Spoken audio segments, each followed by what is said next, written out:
Of course, it's blamed that perhaps because the Christians were preaching Christ, the Jews didn't like it and got up. There's a lot of confusion of why.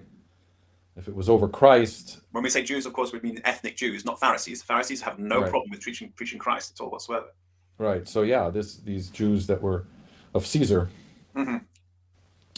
but good. That's kind of an important chapter to really, it's read in a way that we have our categories, and then we're just broad brushstroking Jew as someone who relies and does the works of the law. But there's a lot more going on here than meets the eye, Yeah, we do. and We we do need. have to see Paul as a Pharisee. We do have to see him as a Pharisee, and the key here is Esau was a Jew, but Esau was living by the sword, and he was living as a Gentile, but he was a Jew.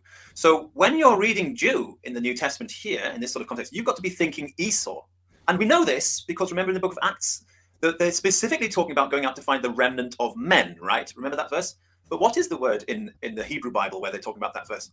The word is Esau. The word is Edom. So the remnant of men they're talking about, the Jews that they're talking about here are Esav, are the lost sheep of the house of Israel. They're not talking about Pharisees who are really good at keeping the law. They're talking about people who are nationalistic Jews, ethnic Jews, who think somehow they're better and different from other people, but they don't keep the law. They don't know the Judaism. They don't have it written on their hearts. They just think that this is a special genetic quality that they have.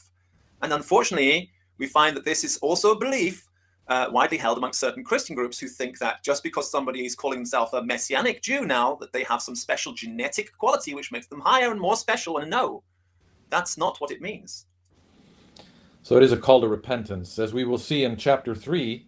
Um, Again, maybe Paul will be throughout the book of Romans bringing on these kind of hyperboles and then bringing the person back into reasoning together. Listen, okay, shall we continue in sin? Or as we will see in the next chapter, he'll say, well, what then is the superiority of the Jews? So we're going to answer that question next in chapter 3. So I think we can join do us. this one because it's 30 minutes, and then we'll record chapter 3 in the next show then, yes?